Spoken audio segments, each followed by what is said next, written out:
Children, আজকে আমরা কি শিখব?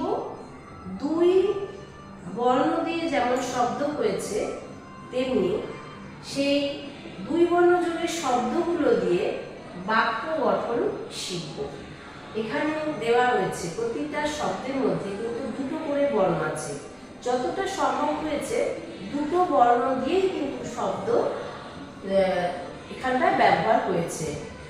আমি একটু তোমাদেরকে পড়ে দেখাচ্ছি। দেখো, তালবস্য দন্ত ন শন, তালবস্য দন্ত ন শন শন, ঝড় রয় শূন্য ঝড়, হ অন্তস্তীয় হয়।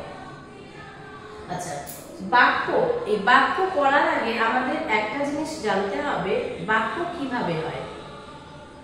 বর্ণ যখন পাশাপাশি বসে, মানে দুটো বর্ণ বা তার বেশি বর্ণ পাশাপাশি বসে যদি একটা অর্থ প্রকাশ করে তবে হয় শব্দ।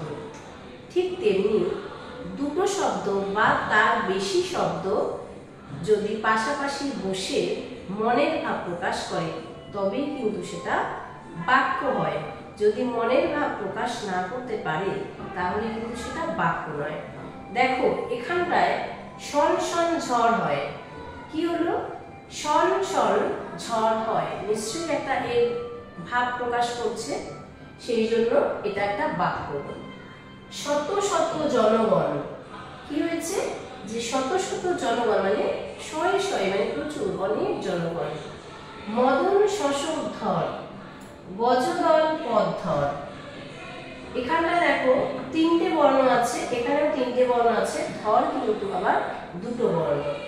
গজদলে চারটে বর্ণ, পথ দুটো বর্ণ, ধর দুটো বর্ণ।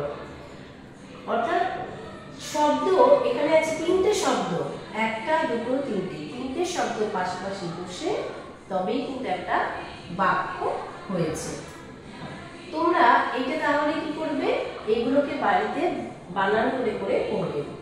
আমি এটা একটু তাড়াতাড়ি বলছি। দেখো, এখন রাত হলো, অমন ঘর চল, রতন বসন কর, জয় বই পড়, রণ বই কই, রতন কলম ধর, তনয় স্মরণ কর, মদন ভজন কর, অমর স্মরণ কর। তোমরা কি করবে? এটাকে এভাবে বানান করে করে পড়বে।